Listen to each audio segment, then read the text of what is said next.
దీన్ని కొందరు మాత్రమే విశ్వసిస్తున్నారు. వ్యతిరేకులు అనేక మంది ఉన్నారు. చిన్న వయస్సులో అందలమెక్కి సరదాగా ఉండేవాళ్ళు ఉన్నారు. ఈ వయస్సులోనే అనేక దురభ్యాసాలకు అలవాటు పడి జీవితాన్ని పాడు చేసుకునేటువంటి వాళ్ళు ఎక్కువ మంది ఉన్నారు. దీన్నే కర్మఫలము అంటారు, పూర్వజన్మ సుకృతము అంటారు. జాతకాన్నించి నాతో సహా ఎవరు కూడా తప్పించుకోలేరు. ఇది ప్రతి ఒక్కరూ కూడా గుర్తుంచుకోవాల్సిన అంశం. అనేక మంది జ్యోతిష్యులు రకరకాల ఫలితాలు చెబుతూ ఉంటారు. ఎవరి విధానం వారిది. భిన్నమైన అభిప్రాయాలు ప్రతి పనిలో ప్రతి విషయంలో ఉంటూనే ఉంటాయి కదా. ప్రస్తుతం ప్రతి వాళ్ళు కంప్యూటర్ జాతకం ఎక్కువగా చెబుతున్నారు. నిజమైన గణితంతో వేసేటువంటి జాతకమును విశ్వసించక కంప్యూటర్ సెంటర్లపై పడి ఆ జాతకాలు ఎవరికి వారు చూచుకునే స్థాయికి ఎదిగారు. ఇది సరైన పద్ధత కాదా అనేటువంటి విషయం వాళ్ళకే వదిలేస్తున్నాను.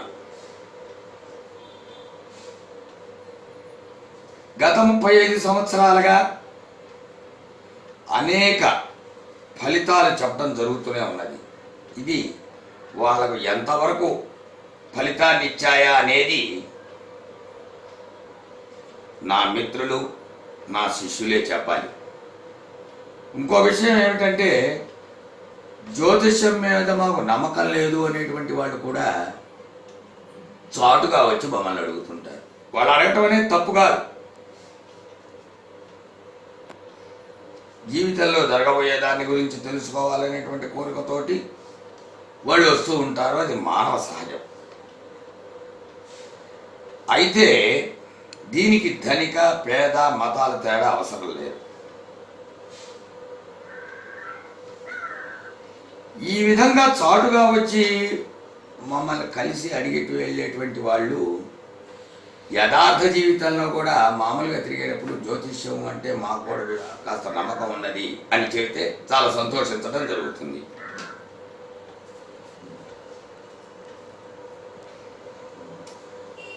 అందరికీ జ్యోతిష్యం అనేది అవసరం.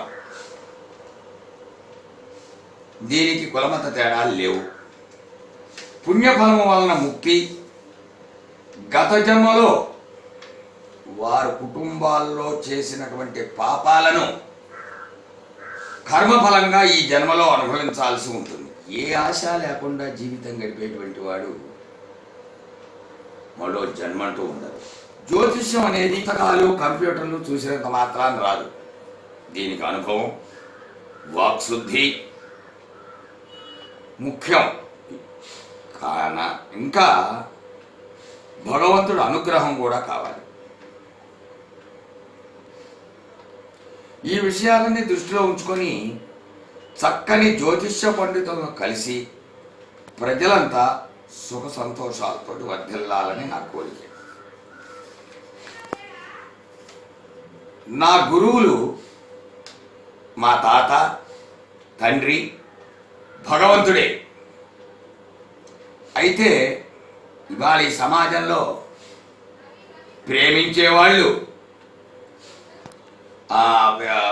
వివాహాలు, ప్రేమ వివాహాలు చేసుకునేటువంటి వాళ్ళు, ద్వితీయ వివాహాలు జరుగుతున్నటువంటి వాళ్ళు, సంతానం లేనటువంటి వాళ్ళు సర్పదోషము, కుజదోషము, మహాసర్పదోషము, కాలసర్పదోషము ఇలాంటి అనేక విధాలైనటువంటి సర్పదోషాలతోటి బాధపడుతూ ఉన్నటువంటి వాళ్ళంతా కూడా ఈ కోవకు చెందిన వాళ్ళే. దీంట్లో ఇంకా తాగుబోతులు ఉంటారు, తిరుగుబోతులు ఉంటారు. తాగుబోతులు, తిరుగుబోతులు అనేక మంది అనేక రకాలుగా ఉంటూ ఉంటారు. ఇట్లా వీళ్ళల్లో ఈ విధానం అంతా ఎందుకు వస్తున్నది ఇదంతా అంటే ఇదంతా సర్పదోష ఫలితమేను.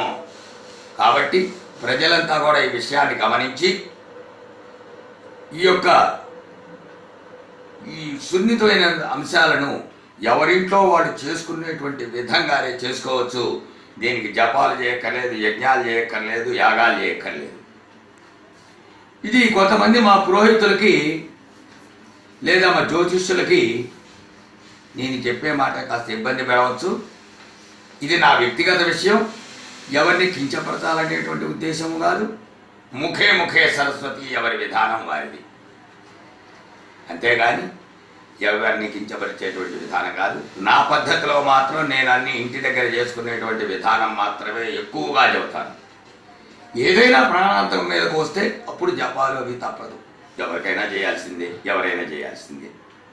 అందువల్ల ప్రజలంతా కూడా సుఖ సంతోషాలతోటి వర్ధిల్లాలని కోరుతూ ఉన్నాను. కాబట్టి ఈ విషయాన్ని మీరంతా కూడా గమనించి ఈ యొక్క చక్కటి జ్యోతిష్య పండితులను ఎంచుకోండి. నా పేరు గుండపూడి లక్ష్మీనరసింహశాస్త్రి. మెయిన్ బ్రాంచ్ 88 తాళ్ళూరు క్రోసూరు మండలం. మామూలు బ్రాంచి సత్తెనపల్లి బాలాజీ స్వీట్స్ పక్కన దివ్యా ఫ్యాషన్స్ పైన.